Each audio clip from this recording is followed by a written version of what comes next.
Vande Krishna Foundation presents. Parvati ji के अपने गुरु जी के प्रति बहुत निष्ठा है। हाँ? पार्वती जी से कहा कि नारद जी ने एक बार शाप दे दिया था, इसलिए भगवान को अवतार लेना पड़ा। पार्वती जी मानी ही नहीं। पार्वती जी बोली, नारद जी विष्णु भक्त हैं और ज्ञानी हैं, वो शाप नहीं दे सकते हैं। जरूर विष्णु जी ने कुछ किया होगा, वो आप बताइए। विष्णु जी ने क्या किया? उन्होंने विवश किया होगा, तभी नारद जी ने शाप दिया होगा। भगवान शंकर यही सुनना चाहते थे, कितनी गुरु निष्ठा है। और तब भगवान शंकर ने कहा कि देखो पार्वती, ज्ञानी और मूर्ख कोई नहीं होता है, ये सारा संसार भगवान का रंगमंच है। भगवान जिससे जब जैसा काम लेना चाहते हैं वैसा बना देते हैं, वैसे लोग निकल आते हैं। आप लोगों ने देखा स्वतंत्रता संग्राम के समय हर जिले से, हर प्रदेश से कितने ईमानदार लोग निकले। हाँ, कितने ईमानदार लोग निकले, कितने अच्छे नेता निकले। हाँ, सब जगह, हाँ, भारत के लिए, और वो हिंदू हो मुसलमान हो कोई भी हो, सब जगह से देश के प्रति, राष्ट्र के प्रति भक्ति। तब भी तो कलयुग ही था ना, 70 साल ही तो हुए ना, बहुत ज्यादा समय तो नहीं हुआ, तब भी कलयुग था। तो भगवान ने उनके अंदर वैसा भर दिया। और फिर बीच का जो दौर आया, हाँ, क्या उन स्वतंत्रता संग्राम सेनानियों ने सोचा होगा कि आगे ऐसे भी लोग होंगे जो देश को ही खा जाएंगे? क्या सोचा होगा उन्होंने? हाँ, वो भी दौर आपने, हमने देखा, जो देश को बिल्कुल खोखला कर दिया। और आज फिर परिवर्तन आया, आज फिर अच्छे लोग निकल रहे हैं। तो इसी समाज से फिर अच्छे लोग कहाँ से निकल रहे हैं? तो जे ही जस रघुपति करहि जब, सो तस तेहि क्षण होय। भगवान जब जैसा चाहते हैं वैसा समाज और व्यक्ति को बना देते। फिर उन्होंने उस घटना का वर्णन प्रारंभ किया भगवान शंकर ने, कि नारद जी के साथ क्या हुआ और नारद जी ने शाप क्यों दिया और भगवान को अवतार क्यों लेना पड़ा, उस घटना का वर्णन।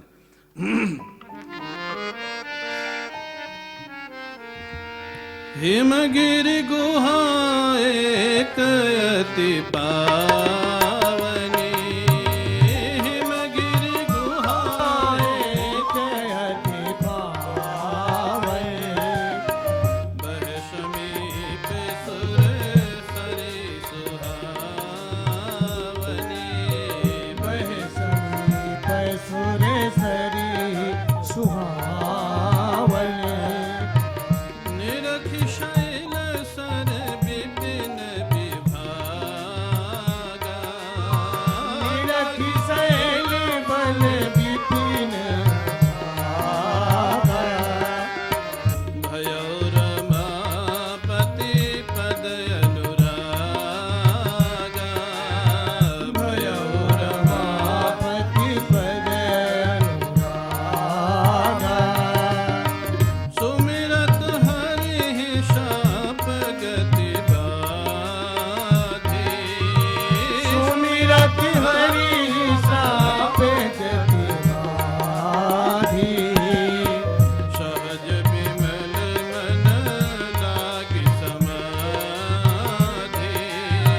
सहज विमल मनु लागे समाधि। देवर्षि नारद प्रतिदिन आते हैं भूलोक में सत्संग को, भगवान का अवतार काल होता है तब तो आते हैं उनकी लीलाएं देखने। और आज भी आते हैं जहां कथा सत्संग होता है उसका आनंद लेने। हाँ, भागवत में अनेक जगह पे वर्णन है, देवर्षि नारद भूलोक में आते हैं। हनुमान जी को भगवान ने रखा हुआ है। हाँ, तुलसीदास जी की कथा में हनुमान जी आते थे काशी में, उन्होंने भगवान का दर्शन कराया। नारद जी भूलोक में आते थे। नारद जी एक बार हिमालय से इधर आ रहे थे। हिमालय में बड़ी सुंदर एक गुफा उन्होंने देखी। वहाँ गंगा जी के किनारे एक बड़ी सुंदर गुफा थी। शीतल मंद सुगंध हवा प्रवाहित हो रही थी।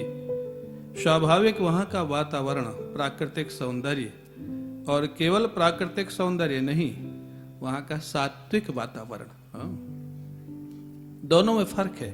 प्राकृतिक सौंदर्य रजोगुणी भी हो सकता है और प्राकृतिक सौंदर्य सत्वगुणी भी हो सकता है।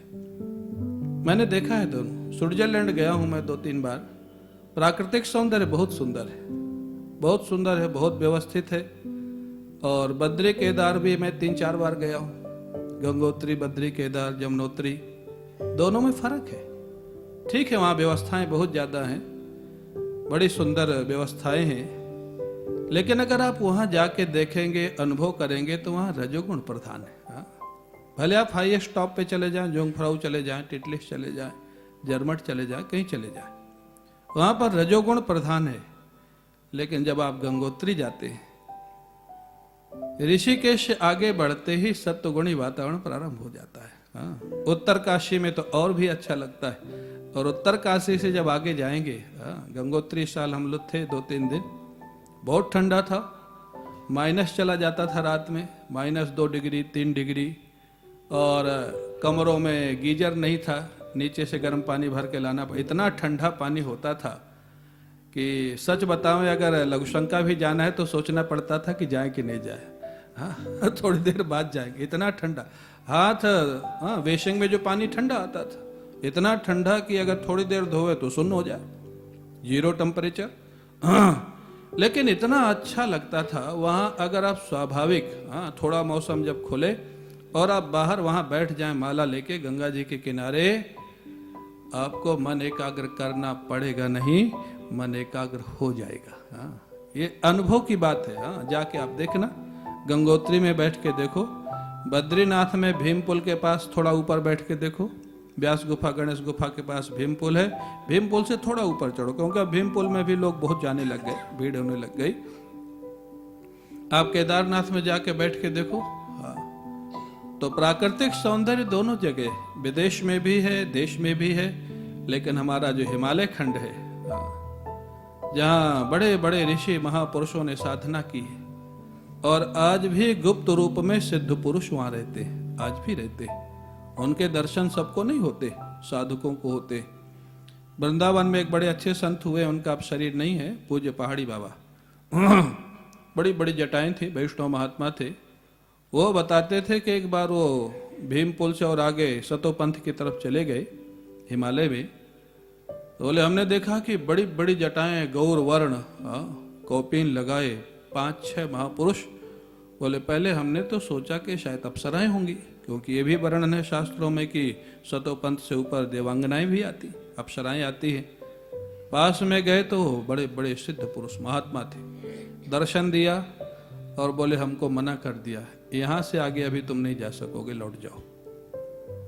वो बड़ी बड़ी साधना के साथ, हाँ, और बोले फिर वो अंतर्धान हो गए, छिप गए। हाँ, तो प्रकट होने की सिद्धि, छिपने की सिद्धि, ये सब। तो ये घटना कोई सतयुग की नहीं है, वो बाबा तो अभी थे 10 साल पहले तक जिन्होंने घटना बताई, और उन्होंने दर्शन किए होंगे ज्यादा 50 साल हुए होंगे। तो आज भी हमारा जो हिमालय है, वहाँ बड़े बड़े सिद्ध पुरुष गुप्त रूप से, प्रकट रूप से आज भी रहते हैं, और इससे, इस वाइब्रेशन से पता लगता है। हाँ, आपने लोगों से कई लोग गए होंगे, लेकिन मैं कहना चाहूंगा अगर आप जाएं तो थोड़ा समय लेके जाएं। हाँ, एक दिन गंगोत्री रुके, कम से कम एक रात वहां रुके, एक दिन रुके, एक रात एक दिन गौरी कुंड या केदारनाथ जहाँ सुविधा हो वहां रुके। और बद्रीनाथ में तो सारी आज सुविधाएं हैं, आप 2 दिन भी रुक सकते हैं वहां। आप थोड़ा रुक करके शांति से वहां कहीं बैठे जाके। हाँ, खाली भागे भागे गए, भागे भागे आए। अब आजकल तो हेलीकॉप्टर देहरादून से जाने लग गया और 2 दिन में 4 धाम करा के ले आता है। तो एक संतोष तो हो जाएगा कि 4 धाम हो गए, लेकिन वास्तव में 4 धाम का जो आनंद मिलना चाहिए, एक्चुअल वहां की अनुभूति होनी चाहिए, वो अनुभूति नहीं होगी। हाँ, सत्व गुण जब बढ़ता है ना चित्त में, हाँ, उसकी पहचान है स्वाभाविक शांति, बिना किसी बाहरी वस्तु व्यक्ति की अपेक्षा की शांति। हाँ, वो सत्व गुण की शांति है। कोई परिस्थिति ऐसी हो तब हमको शांति मिलेगी, कोई व्यक्ति आवे तो शांति मिलेगी, कोई अच्छा भजन सुनावे तो शांति मिलेगी, नहीं। मन अपने आप शांत होने लग जाता है, ये सत्व गुण वातावरण की पहचान है। और नारद जी के साथ वही हुआ। हिम गिर गुहा एक अति पावन, बह समीप सुरसरी सुहावन। वर्णन है कि गंगा जी के किनारे थी, तो गंगा जी किनारे माने गंगोत्री के आसपास कहीं होगा, क्योंकि गंगा जी तो यहीं से निकलते हैं, उधर से मंदाकिनी और अलकनंदा आती हैं। जो गंगा जी हो तो गोमुख से निकलती, और वो गंगोत्री के पास नारद जी रहे होंगे या गोमुख के पास रहे होंगे, जहाँ भी रहे हो। लेकिन बड़ा सुंदर आश्रम, बड़ी सुंदर व्यवस्था। नारद जी को लगा कि नीचे बाद में चलूंगा, यहां मन इतना शांत हो रहा है। हाँ? और देखो, अगर थोड़ा गंभीरता से विचार करें, हमारे गुरुदेव कहते थे, देखो भक्ति में आनंद बहुत है, भक्ति रस प्रधान है, आनंद प्रधान है भक्ति, लेकिन भक्ति का भी रस, हाँ, भक्ति के दृष्टि से जब विचार करते हैं तो मधुर भाव अंतिम है, शांत, दास, सख्य, वात्सल और मधुर। लेकिन जब हम ज्ञान की दृष्टि से विचार करते हैं, वेदांत की दृष्टि से, तो उसमें दास, सख्य, वात्सल्य, मधुर और शांत, ये दोनों में फर्क है। भक्ति की दृष्टि से विचार करेंगे तो मधुर भाव सबसे अंतिम भाव, सबसे उच्च भाव है, और वेदांत की दृष्टि से विचार करेंगे तो शांत भाव सबसे अंतिम भाव है, सबसे उच्च भाव है, जो भक्ति में प्रथम माना जाता है। तो हमारे गुरु जी कहते हैं, पूज्य स्वामी अखंडानंद जी महाराज, वो कहते हैं देखो भक्ति में संयोग और वियोग दो का आनंद है। भगवान मिलते हैं, संयोग होता है, नाचते हैं, गाते हैं, उसमें आनंद आता है, अच्छी बात है, लेकिन वो आनंद के बाद भी फिर शांति चाहते हैं कि नहीं चाहते? हाँ? कितनी देर नाचेंगे, कितनी देर गाएंगे, आनंद आएगा, मन एकाग्र होगा, लेकिन उसके बाद भी तो फिर शांत होकर रिलैक्स होकर बैठेंगे ना, तब बोलेंगे बड़ा आनंद आया। हाँ? और भक्ति में वियोग में जब रोना आता है, हाँ? भगवान के वियोग में जब रुदन होता है, सुरपात होता है, बहुत कष्ट होता है, बहुत वेदना होती है, लेकिन वो रुदन का भी रस तब आ जाता है जब रुदन बंद होता है और एक विलक्षण शांति की अनुभव होती है। हाँ? तो संयोग के समापन में भी शांत भाव है और वियोग के समापन में भी शांत भाव है। हाँ? तो शांत भाव मुख्य भाव है। हाँ? जो हमारा भगवान शंकराचार्य जी जिसको अंतिम भाव मानते हैं, और वही भाव आज नारद जी को प्राप्त हो रहा है। हिमालय की गुफा में बैठने से स्वाभाविक शांति, सहज विमल मन, स्वाभाविक क्यों लग गया? हाँ, वातावरण तो आज भी है, उस समय भी था, लेकिन नारद जी का मन निर्मल था। हाँ, बहुत लोगों का मन तुरंत एकाग्र हो जाता है, बहुत लोगों का नहीं होता है, बहुत लोगों को बैठा ही नहीं जाता है। हाँ, सहज विमल मन लागी समाधि। हाँ, केवल मन एकाग्र नहीं हुआ, समाधिस्थ हो गए। ध्याता ध्यान ध्येय तीनों एक हो जाए, उसका नाम समाधि। हाँ, मैं ध्यान करने वाला हूं, मैं किसका ध्यान कर रहा हूं, ध्यान हो रहा है, ये जब तक भान है तब तक समाधि नहीं है। पता ही न लगे ध्याता कौन है, ध्येय कौन है, ध्यान क्या हो रहा है, तीनों एक हो जाए, निर्विकल्प हो जाए मन। हाँ, मैंने शायद पहले भी कभी बताया होगा, और इस निर्विकल्प अवस्था का वर्णन हमारे वेदांत ग्रंथों में है। नष्टे पूर्वे विकल्पे तु यावद अन्यस्य नोदयः निर्विकल्पक चैतन्यम स्पष्टम तावत विभासते। एक इच्छा समाप्त हो गई और दूसरी इच्छा का उदय नहीं हुआ। एक इच्छा खत्म हो गई, दूसरी इच्छा का उदय नहीं हुआ। दोनों के बीच का जो गैप है, हाँ, जहां कोई संकल्प नहीं है, कोई विकल्प नहीं है, कोई इच्छा नहीं है, उस निर्विकल्प अवस्था का नाम ही निर्विकल्प समाधि होता है। हाँ, वो समाधि सहज विमल मन लाग समाधि, वो श्लोक ही है। नष्टे पूर्वे विकल्पे तो यावद अन्यस्य नोदयः निर्विकल्पक चैतन्यम स्पष्टम तावत विभासते। वो समाधि जहां लगी, हाँ, देवर्षि नारद की, देवर्षि नारद स्वाभाविक समाधिस्थ हो जाते हैं, और अब वो ऐसे समाधिस्थ हो गए कि उसमें जानते हो क्या हुआ? अब जब वो बहुत अच्छे से समाधिस्थ हो गए देवर्षि नारद, एक व्यक्ति को समस्या खड़ी हो गई। एक व्यक्ति परेशान होने लग गया। कौन कौन परेशान होने लग गया? इंद्र। क्यों परेशान होने लग गया? एक महात्मा समाधि लगा के भगवान के ध्यान में डूबे हुए, वो क्यों परेशान है? क्योंकि उसकी सोच वहीं तक थी। वो सोच रहा था नारद जी समाधि लगा के साधना कर रहे हैं और साधना करके ये इंद्र पद ले लेंगे मेरा। ये जो गद्दी की समस्या है ना, ये केवल दिल्ली तक नहीं है, ये स्वर्ग तक है। वहां का राजा भी हमेशा सावधान रहता है कि कौन आदमी प्रयास कर रहा है मेरी गद्दी के लिए, उसको नीचे गिराओ, पहले उसको पीछे हटाओ, बाद में दूसरा काम होगा। महाराज देवराज इंद्र को लगा, सहित सहाय जाओ मम हेतु चले हरस यह जलचर केतु। हाँ, नारद जी की समाधि को भंग करने के लिए देवराज इंद्र ने कामदेव को कहा सहायकों के साथ जाओ, बड़ी विलक्षण समाधि लगी, जल्दी खुलेगी नहीं। कामदेव ही एक ऐसा व्यक्ति है जिसने भगवान शंकर की समाधि को तोड़ा था। हाँ, क्षुभित कर दिया था कामदेव ने। इंद्र के पास वही एक ऐसा अस्त्र है। इंद्र ने कहा नारद जी की समाधि को भंग करो जाके। क्यों महाराज? बोले अगर इनकी समाधि सफल हो गई तो मेरा इंद्रासन चला जाएगा। क्या नारद जी इंद्रासन के लिए समाधि लगाए हुए थे? क्यों भाई? नहीं ना। लेकिन इंद्र की तो वही समस्या है। इंद्र उसी को सबसे बड़ी चीज मानता है। और ये बात वही है। पूज्य आनंदमयी माँ का एक बड़ा प्रसिद्ध वाक्य है। एक बार आनंदमयी माँ थी बंबई में, और वो प्रायः किसी गृहस्थ के घर रुकती ही नहीं थी।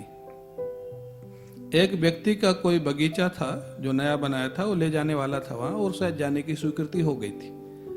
एक कोई दूसरा भक्त था जो बहुत दिन से कह रहा था और वहां नहीं जा पा रही थी, क्योंकि जाती नहीं थी किसी के घर। जब वहां जाने की तैयारी हो गई तो जिसके घर नहीं गई थी वो व्यक्ति कहता है, माँ हमको लगता है कि आप भी थोड़ा पैसे वालों के ही घर जाना स्वीकार करती है। बोल दिया। हाँ, ये लोगों को तो भगवान मालिक, माँ को ही बोल दिया। माँ को खराब नहीं लगा। ये देखो महापुरुष। माँ ने कहा हाँ पिताजी, तुम जहां बैठे हो ना वहां से ऐसा ही दिखाई देता है। कितना सुंदर जवाब था। हाँ, पूरा रहस्य इस जवाब में भरा हुआ है। माने उन्होंने ये नहीं कहा कि मैं पैसे वालों के यहाँ जाती हूँ या नहीं जाती हूँ। उन्होंने कहा तुम जहां पे बैठे हो वहां से ऐसा ही दिखाई देता है जो तुम कह रहे हो। तुम्हारा इसमें कोई दोष नहीं, तुम्हारा स्तर वही है। हाँ? तो इंद्र का स्तर वही है जो वो सोच रहा है। इंद्र को नहीं लगता है कि बिना इंद्रासन के भी कोई भगवान की साधना कर सकता है, भगवान के भजन के लिए कोई समाधि लगा सकता है। और ये प्रायः लोगों में आप देखेंगे, समाज में भी। इसलिए हमारे शास्त्र कहते हैं मित्रता या शत्रुता बराबर वालों से करना। कम से कम वो समझेगा तो सही तुमको। हाँ, अगर बहुत ऊपर वाले से या बहुत नीचे वाले से कर लोगे तो बड़ा टेंशन रहेगा, क्योंकि वो समझेगा ही नहीं तुमको मित्र हो या शत्रु हो। इसलिए जिनसे विचार मिलते हो, पूज्य रोटीराम बाबा का एक सेंटेंस है, रागत द्वेष किसी से मत करना, लेकिन मित्रता उसी से करना जिससे विचार मिलते हो। हाँ?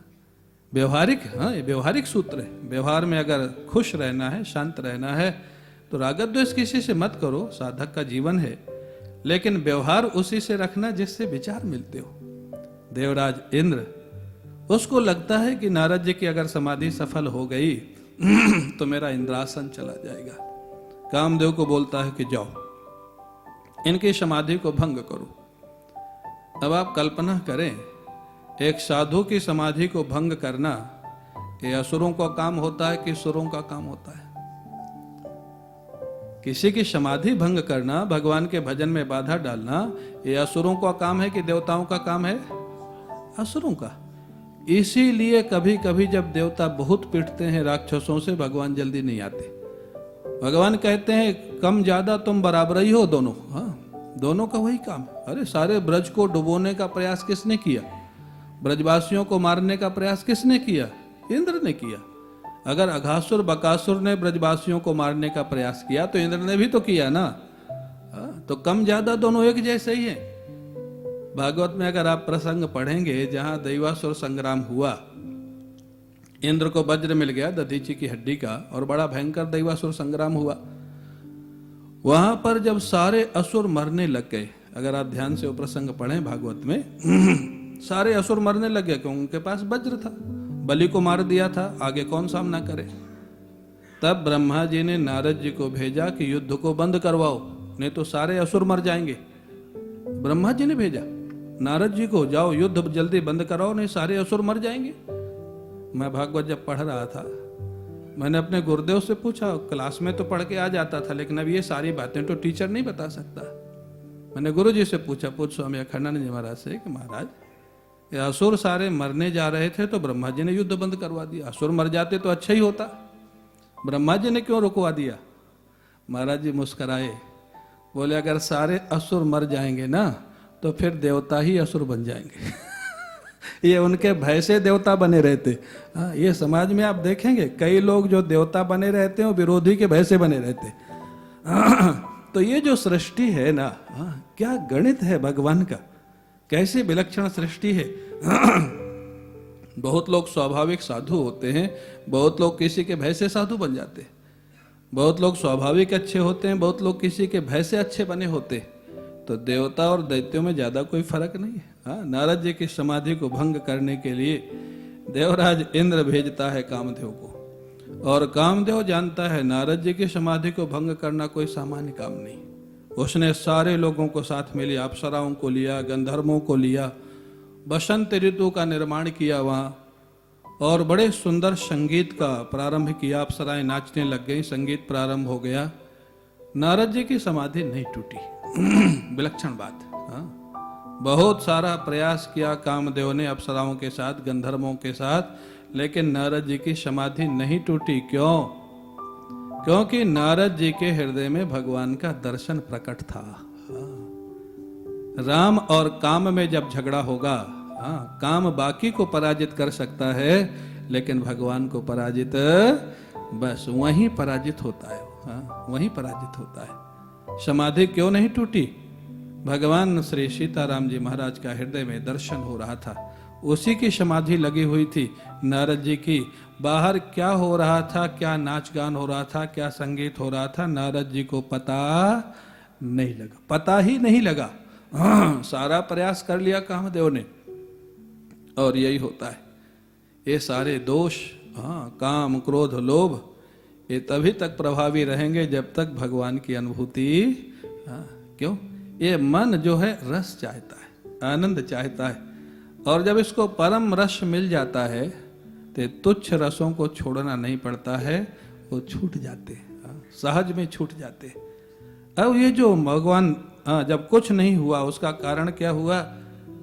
गोस्वामी जी कहते हैं, सीम की चाप सकई को तासु, बड़ रखवार रमापति जासु। उसका कोई कौन बाल बांका कर सकता है जहां भगवान श्री राम स्वयं प्रकट हुए उनके हृदय में। पता ही नहीं लगा, और पता ही नहीं लगा तो कामदेव भयभीत हो गया। कामदेव सोचा कि अब इनकी समाधि तो टूटी नहीं, और अगर अब कहीं बीच में इनको पता लग गया तो अब ये मेरे को शाप दे देंगे, क्योंकि मैंने बड़ा भारी अपराध किया, इनकी साधना में बाधा डाला है। कामदेव बड़ा सावधान था, क्योंकि शंकर जी से एक बार शाप पा चुका है, भस्म हो चुका है। कामदेव जी ने वो समाधि अवस्था में ही जाकर के उनके चरण पकड़ लिए। समाधि खुली नहीं थी, लेकिन जब चरण पकड़ लिए, शरीर में थोड़ा हलचल हुई तो नारद जी की समाधि खुली। बोले, भाई क्या बात है, आज तुम ये सारी सेना के साथ यहाँ कैसे? माने नारद जी को पता ही नहीं लगा था कि बाहर क्या हो रहा है। सारी सेना के साथ आज ये सारी अप्सराएं, सारे गंधर्व, तुम आज यहाँ क्या कर रहे हो? कामदेव ने कहा कि आप इतनी अच्छी समाधि लगाए हुए थे, तो हम लोग आपके उत्सव में, उत्साह में यहाँ संगीत और भजन का आयोजन कर रहे थे। कामदेव सोचा कहीं बाबा जी नाराज हो गए। नारद जी समझ तो गए कि तुम कोई संगीत भजन का आयोजन करना तुम्हारा काम नहीं है, लेकिन फिर भी नारद जी के मन में कोई क्रोध नहीं आया। वो समझ गए कि इसका बेचारे का क्या दोष है, दोष तो भेजने वाले का है, जो भेजता है। भयउ न नारद मन कछु रोसा। कोई उन्होंने क्रोध नहीं किया, रोष नहीं किया। कामदेव को कहा, ठीक है, तुमने अपनी ड्यूटी किया, तुम जाओ, मेरे हृदय में तुम्हारे प्रति कोई क्षोभ नहीं है, तुमको आदेश मिला होगा, तुमने वही किया होगा। नारद जी तो समझ गए। वो जाता है महाराज, कामदेव को बड़ा आश्चर्य होता है। नारद जी को पता भी लग गया कि मैं क्यों आया था, उसके बाद भी नारद जी ने मेरे को शाप नहीं दिया। और वो जाकर के देवराज इंद्र की सभा में वर्णन किया कि समाधि तो हमने खोल दिया, लेकिन उनकी समाधि कोई, अगर इंद्र पद पाने की होती तो क्रोध जरूर आ जाता। काम एस क्रोध। अगर सकाम समाधि होती, किसी कामना से समाधि होती, तो समाधि टूटने से क्रोध आ जाता, और क्रोध नहीं आया उनको। इंद्र को भी समझ में आ गया कि इंद्रासन पाने के लिए वो समाधि नहीं लगाए हुए थे, तो वो भी शांत बैठ गया। फिर उसकी समस्या की कोई लेकिन अब इधर क्या हुआ? वहां तो सब ठीक हो गया, लेकिन कामदेव के जाने के बाद नारद जी विचार करते हैं, अरे इतनी अच्छी मेरी समाधि लगी कि कामदेव ने इतना उपद्रव करा और मेरे को पता भी नहीं लगा। कामदेव ने जबरदस्ती चरण छू करके हिला डुला के जगाया, तब मेरी समाधि खुली। और उसके बाद एक और मेरी खासियत देखो, हाँ अपनी खासियत भगवान की लीला। वो कहते हैं कि कामदेव ने शंकर जी को भी क्षुभित कर दिया था। समाधि खुल गई थी, शंकर जी को क्रोध आ गया था, भगवान के भजन में बाधा डाला, शंकर जी ने शाप देके भस्म कर दिया था। और मेरे को इतना सब करने के बाद भी क्रोध नहीं आया। नारद जी को लगा कि मैं तो कहीं शंकर जी से भी मेरी समाधि कहीं ज्यादा अच्छी हो गई। हाँ, ये भगवान की लीला, ये भगवान की माया। हाँ, आप कल्पना करें, नारद जी जैसे महापुरुष, उनके मन में अगर हम लोग फिर ये स्वाभिमान करें कि हमारे मन में कभी कोई दोष नहीं आता या नहीं आ सकता, ये हमारी बेवकूफ़ी होगी।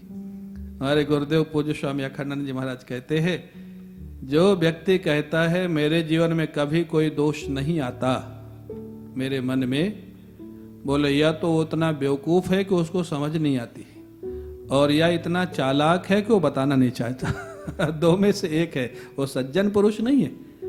बोले संसारी के मन में दोष आता है वो क्रियान्वित करता है, साधक के मन में दोष आता है उसको निवृत्त करता है, बुद्धिपूर्वक बलपूर्वक।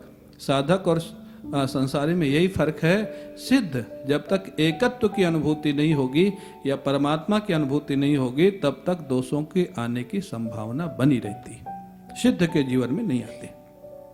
तो महाराज नारद जी महाराज को लगा, भगवान की लीला, नारद जी को लगा ऐसे समाधि तो शिव जी ने भी लगाई थी, कामदेव ने वहां भी बाधा डाली थी, शंकर जी को क्रोध आ गया, उनको भस्म कर दिया। मेरी एक तो पहली बात तो समाधि नहीं खुली, और जब उसने चरण पकड़ करके समाधि से उठाया तो मेरे को क्रोध भी नहीं आया। माने किसी स्तर में मैं शंकर जी से भी कहीं ज्यादा हो गया। ऐसी मेरी योग्यता, ऐसी मेरी समाधि। माने नारद जी को ये पता ही नहीं लगा कि काम नहीं आया, क्रोध नहीं आया, लेकिन अभिमान घुस गया। ये दोष ऐसे घुस जाते हैं। नारद जी को ये तो पता लग गया कि काम का प्रभाव नहीं पड़ा, क्रोध का प्रभाव नहीं पड़ा, लेकिन अभिमान प्रवेश कर गया, ये नारद जी को पता नहीं लगा। गोस्वामी जी ने उन्हीं पंक्तियों को लिखा है, जो नारद जी के चित्त में जो भावना आती है।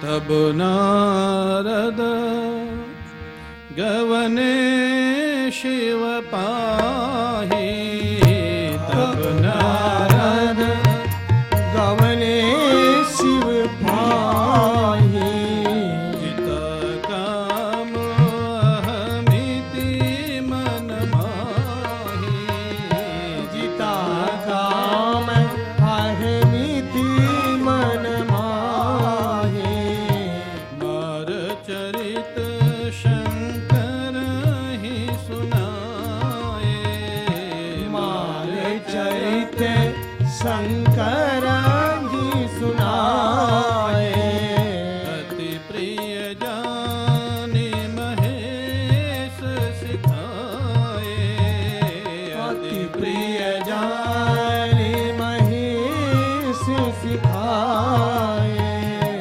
बार बार बिनवा मुनि कोहि, बार बार बिनऊ मुनि तोहि, जिमि यह कथा सुनायहु मोहि, जिमि यह कथा सुनायहु मोहि, तिमि जनि हरि सुनावहु कबहु, तिमि जनि हरि सुनायहु कबहु, चलेहु प्रसंग दुरायहु तबहु, चलेहु प्रसंग दुरायहु तबहु। तब नारद गवने शिव पाही। नारद जी के हृदय में प्रकट हुए थे भगवान श्री सीताराम जी। जिनके कारण उनके चित्त पर कोई काम क्रोध का प्रभाव नहीं पड़ा। अगर कोई शिष्य, कोई आराधक जब बहुत बड़ी विजय प्राप्त करता है तो प्रथम उन्हीं के पास जाता है जिनकी कृपा से विजय प्राप्त होती है। स्वाभाविक है, आपका शिष्य हो, हमारा शिष्य हो, अगर वास्तव में वो गुरु भक्त है, इष्ट भक्त है, तो बहुत बड़ी विजय पाने के बाद पहले उन्हीं को जाके बताएगा कि आपकी शिक्षा दीक्षा से, आपकी कृपा से विजय मिली। तो नारद जी को पहले कहाँ जाना चाहिए था? भगवान शिव के पास या विष्णु भगवान के पास? कहाँ जाना चाहिए था? विष्णु भगवान के पास। भगवान विष्णु ने सुरक्षा की, भगवान विष्णु ने उनकी रक्षा की, लेकिन विष्णु भगवान के पास नहीं गए।